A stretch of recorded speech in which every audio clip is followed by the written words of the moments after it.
Horror कहानियां थी। कंचन rudali part 1। माथे पर काले रंग की बिंदी लगाए, काले जोड़े में अपने पल्लू से अपने मुंह को धत्ती फुफकार कर कर रोती चीखती औरतें छाती पीट पीट कर अपना शोक व्यक्त करती एक लाश को घेरे रो रही थी। रो रे, छाती पीटो रे, ठकुराया तेरी बेटी गई है, रोना, कैसी माँ है रोती नहीं। ए ठाकुर साहब बोलो, कुछ तो बोलो था। अरे ऐसे बूथ बनकर रहेगी तो ये दर्द तुम्हारे सीने में ही रह जाएगा। रो रो कर इसे निकाल दे ठकुराइन।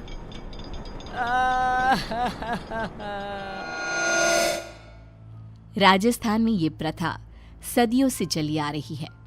किसी भी राजा या जमींदार के घर किसी की मौत पर रुदाली को शोक मनाने बुलाया जाता था, जो 12 दिनों तक चला करता था।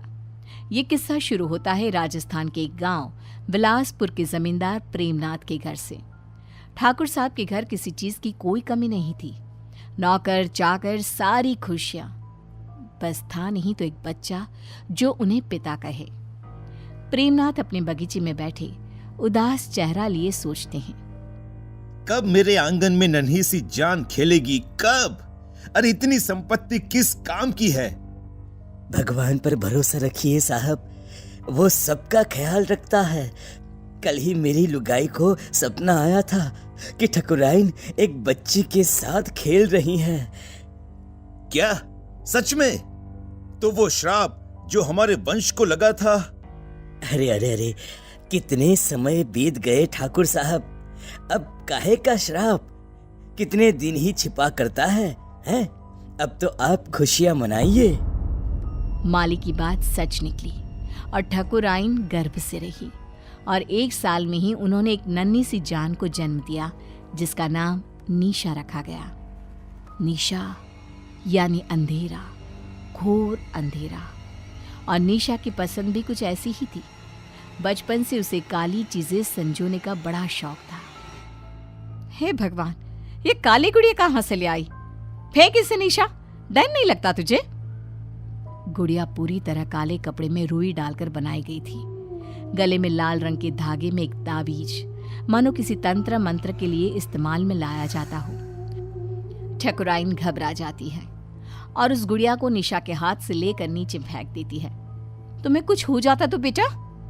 नहीं माँ, मुझे क्या होता? ये डॉल तो मेरी फेवरेट बनेगी। मुझे काला रंग कितना पसंद है, आप जानते हो ना माँ। ऐसी ही कुछ अजीब हरकतें करती निशा बड़ी हुई और आज 18 साल की होने वाली थी। एक दिन बाद ही उसका बर्थडे था। अपने जन्मदिन और मौत के एक दिन पहले वो रात को कहीं से बड़ी देर से लौटी और आते ही अपने कमरे में चली गई।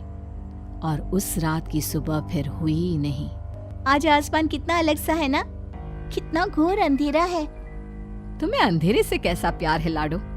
अमावस की रात आते ही बाहर जाने के लिए बेचैन हो जाती हो, पर हर बार की तरह इस बार भी तुम्हें बाहर जाने नहीं मिलेगा। जाओ कमरे में आराम करो। कल जन्मदिन है ना तुम्हारा, बहुत बड़ी दावत रखी है गांव वालों के लिए। छिप कर ही सही, आज तो मैं बाहर जाकर रहूंगी। 18 साल की हो गई हूँ, बच्ची थोड़ी ना हूँ। मेरा बर्थडे तो बाहर ही सेलिब्रेट होगा। ठीक 12 बजे निशा छिपकर बाहर चली जाती है और सबके सोने के बाद वापस लौटकर सीधे अपने कमरे में जाकर लाश की तरह बिस्तर पर गिरती है और एक टक खिड़की के बाहर ही देखती रहती है, मानो कोई बाहर आसमान से उसे देख रहा हो। रात के 3 बजे। ओ अंकल, जल्दी चलो ना।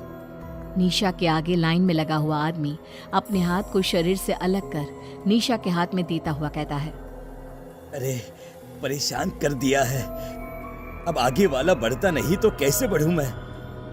इस हाथ से उसे नीचे जलते आग में धक्का दे दो। ये सब क्या है?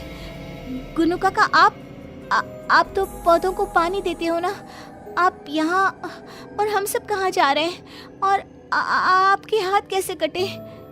यहाँ कोई किसी का मालिक नहीं और कोई किसी का नौकर नहीं छोटी मालकिन। मौत के बाद तो सब बराबर है, सब। काश अपनी बेटी से जीते ही मिल पाते हम।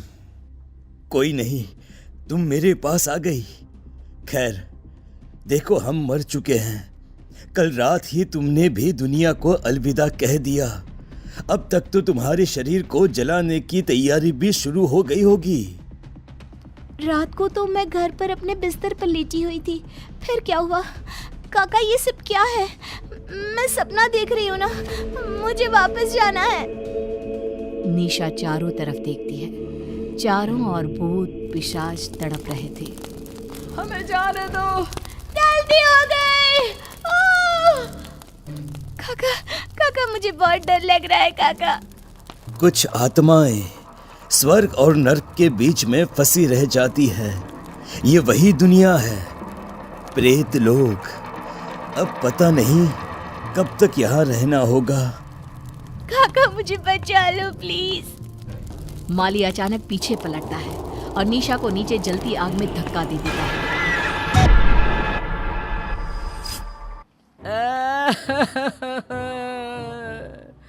अरे लाश के अंगूठे में धागा तो बांधो। सबके इंतजार में तुम लोगों ने शाम कर दी।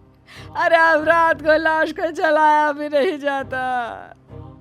पास बैठी एक औरत निशा की लाश के पास जाती है और अंगूठे में धागा बांधने के लिए एक रेशम का धागा तोड़ती ही है कि लाश हवा में उड़ जाती है। सभी लोग इधर उधर भागने लगते हैं। चारों तरफ अफरा तफरी मच जाती है। ऐसा तो तभी होता है जब लोग से कोई आत्मा वापस आ जाती है। छोटी मालकिन के साथ कोई साया था। इसका शरीर जला दो वरना यह सबको खा जाएगी। न जाने क्या लेकर लौटी है। कंचन रुदाली निशा की लाश को पकड़कर उसके सीने में एक पत्थर रखकर उसके कान में कुछ बोलती है। क्रियाकर्म की कोई रस्म किए बिना ही सभी निशा की लाश को जला देते हैं।